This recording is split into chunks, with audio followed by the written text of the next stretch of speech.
فرزند زہرا یہ حالات برے ہیں۔ کاشانۂ بصیرت ایک ایسا مکمل یوٹیوب چینل جس پر محروم بصارت کے لیے بالخصوص اور تمام افراد کے لیے بالعموم سینکڑوں کی تعداد میں اسلامی کتب دستیاب ہیں۔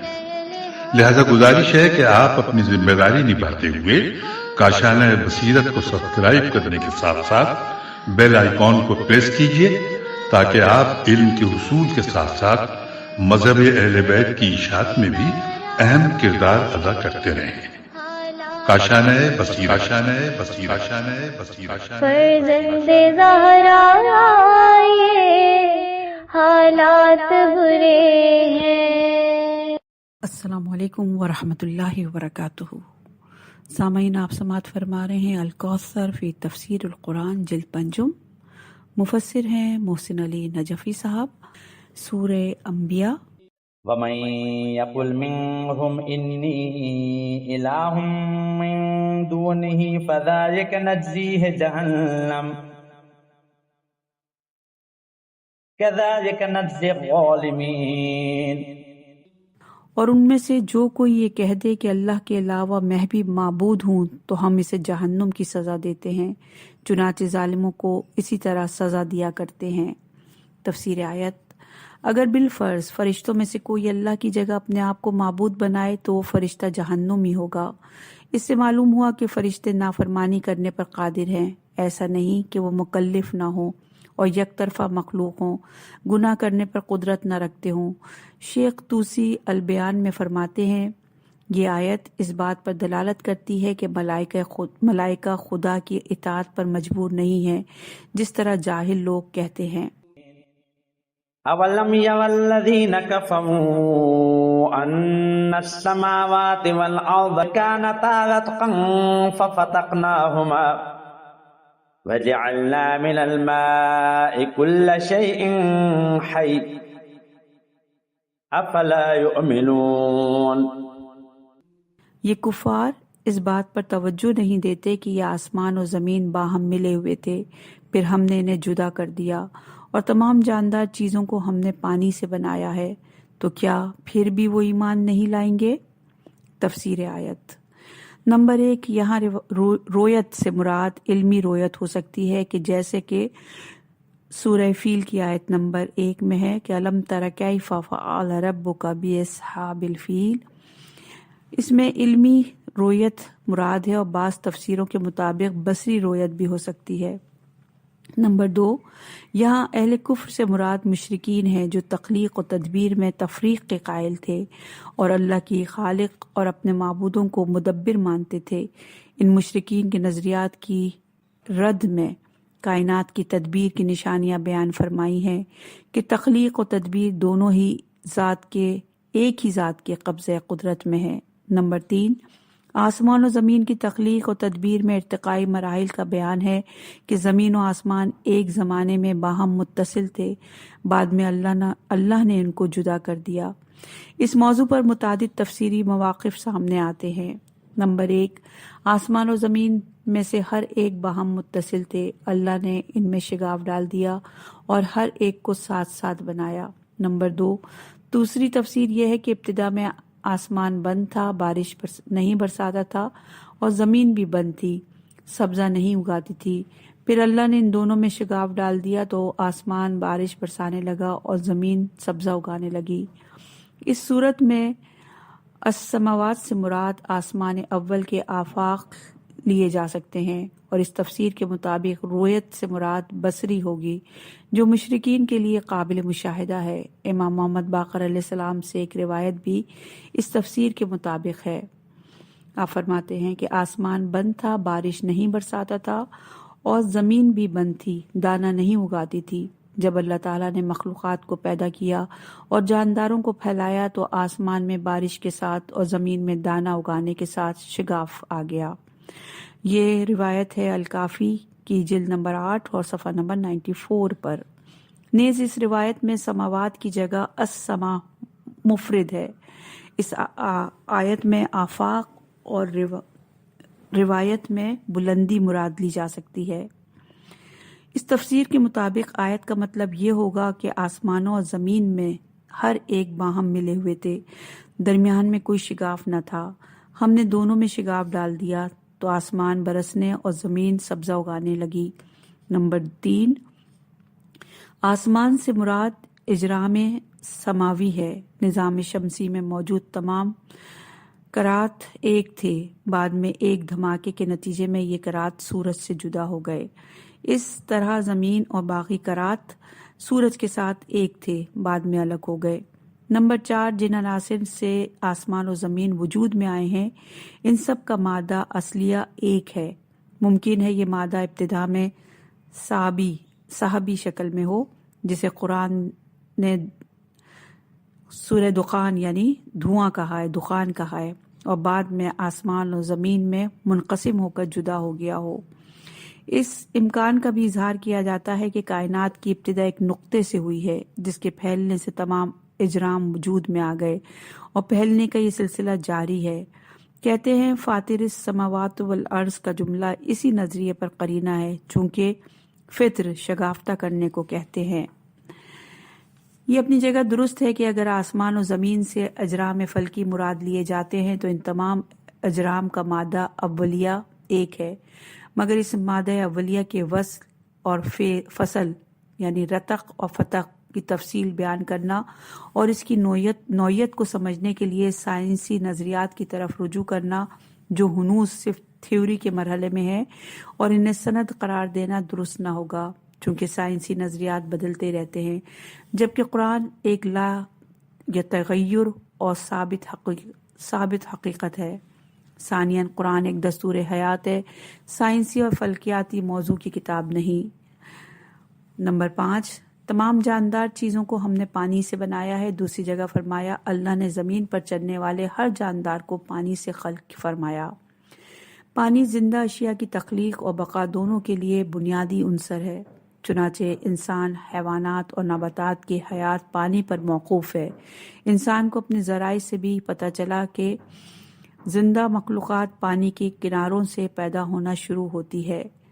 چنانچہ دوسرے کرات پر زندگی کا سوال ہوتا ہے تو سب سے پہلے وہاں پانی کی وافر مقدار میں موجود ہونے کا سوال اٹھایا جاتا ہے۔ کیا یہ مشرکین اللہ کی تدبیری معجزات دیکھنے کے بعد بھی ایمان نہیں لاتے کہ اس کائنات کی تدبیر کسی غیر اللہ کے ہاتھ میں نہیں ہے؟ وَجَعَلْنَا فِي الْأَرْضِ رَوَاسِيَ أَن تَمِيدَ بِهِمْ وَجَعَلْنَا فِيهَا فِجَاجًا سُبُلًا لَعَلَّهُمْ يَهْتَدُونَ۔ اور ہم نے زمین میں پہاڑ بنا دیے تاکہ وہ لوگوں کو متزلزل نہ کرے، اور ہم نے اس میں کشادہ راستے بنائے کہ لوگ راہ پائیں۔ تفسیر آیت۔ نمبر 1، زمین مختلف تہوں پر مشتمل ہے۔ ان سب تہوں کو مربوط رکھنے کے لیے اللہ تعالیٰ نے پہاڑوں کے ذریعے میخ کو بھی کی ہے، جس سے زمین کی ایک تہ دوسری تہ کے ساتھ جڑی ہوئی ہے، ورنہ حرکت زمین کی وجہ سے زمین کا اوپر کا حصہ نیچے کے سیال حصے میں ڈولنے لگے۔ نمبر 2، پہاڑوں کے درمیان کشادہ راستے نہ ہوتے تو پہاڑوں سے بہنے والا پانی وادیوں، میدانوں، علاقوں کو سیراب نہ کرتا، اور ساتھ ہی ایک علاقے سے دوسرے علاقے میں جانے میں دشواریاں پیش آتی۔ وَجَعَلْنَا السَّمَاءَ سَقْفًا مَحْفُوظًا وَهُمْ عَنْ آيَاتِهَا مُعْرِضُونَ۔ اور ہم نے آسمان کو ایک محفوظ چھت بنا دیا اور اس کے باوجود اس کی نشانیوں سے منہ موڑتے ہو۔ تفسیر آیت۔ زمین پر بسنے والوں کے لیے فضائے بالا یعنی آسمان کو اللہ تعالیٰ نے محفوظ چھت بنا دیا ہے، جس کی وجہ سے اہل ارض محفوظ رہتے ہیں۔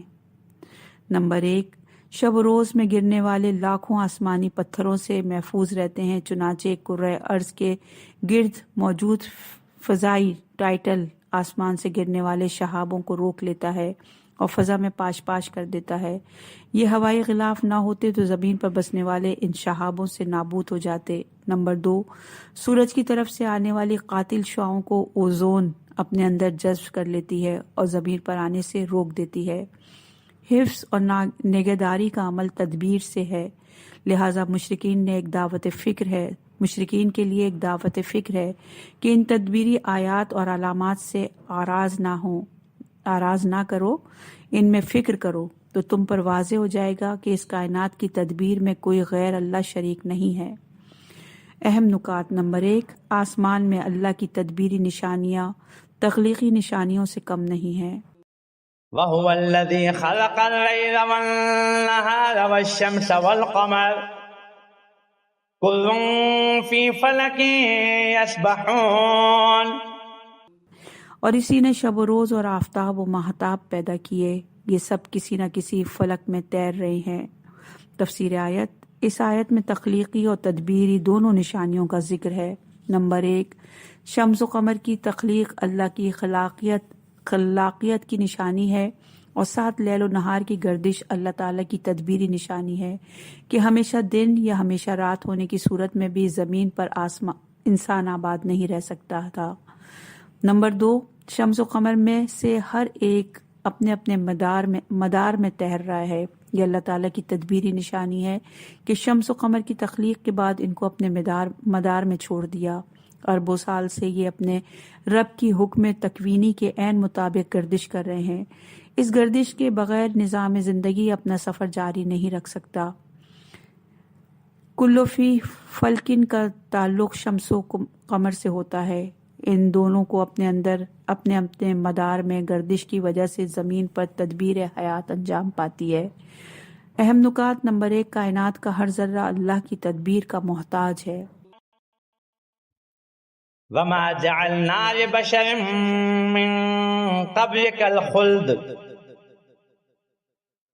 أَفَإِن مِّتَّ فَهُمُ الْخَالِدُونَ۔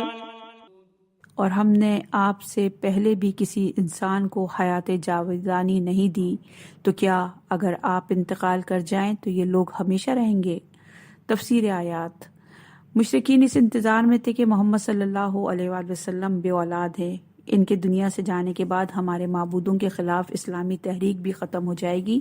چنانچہ وہ کہتے تھے، سورہ طور کی آیت نمبر 30 میں، ہم اس کے بارے میں گردش زمانہ یعنی موت کے منتظر ہیں۔ نمبر 1، بشر زمانے کی زد میں ہے، اور جو چیز بھی زمانے کی زد میں ہوگی اس کے لیے دوام نہیں ہے۔ جس کی کوئی ابتدا ہے اس کی انتہا بھی ہے۔ آیت کے اس جملے سے حضرت خضر علیہ السلام کی حیات کی نفی نہیں ہوتی، چونکہ اس آیت میں دوام یعنی خلود کی نفی ہو رہی ہے، طویل عمری کی نہیں۔ چنانچہ ایک دن حضرت خضر علیہ السلام نے بھی موت کا سامنا کرنا ہے۔ من قبلکت سے یہ ثابت نہیں ہوتا کہ آپ کے بعد کسی بشر کو حیات جاودانی مل جائے گی۔ نمبر 2، اے رسول، اگر آپ نے اس دنیا سے جانا ہے تو کیا یہ مشرکین ہمیشہ رہیں گے؟ ان مشرکوں نے بھی مرنا اور نابود ہونا ہے۔ اس آیت میں رسول اللہ صلی اللہ علیہ وآلہ وسلم کی اسلامی تحریک کے لیے دوام کی بشارت ہے۔ اہم نکات: نمبر 1، رسول اللہ صلی اللہ علیہ وآلہ وسلم کی شماتت کرنے والوں کے لیے پیغام موت ہے۔ نمبر 2، دنیاوی زندگی میں کسی کے لیے بھی خلود کا تصور نہیں ہے۔ كُلُّ نَفْسٍ ذَائِقَةُ الْمَوْتِ وَنَبْلُوكُم بِالشَّرِّ وَالْخَيْرِ فِتْنَةً وَإِلَيْنَا تُرْجَعُونَ۔ ہر انسان کو موت کا ذائقہ چکھنا ہے، اور ہم امتحان کے طور پر برائی اور بھلائی کے ذریعے تمہیں مبتلا کرتے ہیں، اور تم پلٹ کر ہماری ہی طرف آؤ گے۔ تفسیر آیت: ہر زندہ کو موت کا سامنا کرنا ہے۔ ہر صاحب نفس کی انتہا موت ہے۔ خود کے لیے عین ذات خود کے لیے استعمال ہوتا ہے، چنانچہ یہ لفظ اللہ تعالیٰ کی ذات پر بھی بولا جاتا ہے۔ جیسے سورہ انعام کی آیت نمبر 54 میں ارشاد باری تعالیٰ ہے، تمہارے رب نے رحمت کو اپنے اوپر لازم قرار دیا ہے۔ پھر یہ لفظ انسان کے لیے بھی استعمال ہونے لگا۔ اس آیت میں نفس سے مراد انسان ہے۔ یہاں سورہ فجر کی آیت نمبر 2 اور سورہ زمر کی آیت نمبر 6 کا بیان ہوا ہے کہ اس آیت میں نفس سے مراد انسان ہے، جیسے آیت نمبر سورہ مائدہ کی آیت نمبر 32 میں ہے کہ جس نے کسی ایک کو قتل کیا جبکہ یہ قتل خون کے بدلے میں یا زمین میں فساد پھیلانے کے جرم میں نہ ہو تو گویا اس نے تمام انسانوں کو قتل کیا۔ نمبر 2 ہے اللہ تعالیٰ 2 طریقوں سے انسان کو امتحان میں ڈالتا ہے، صبر اور شکر کے ذریعے۔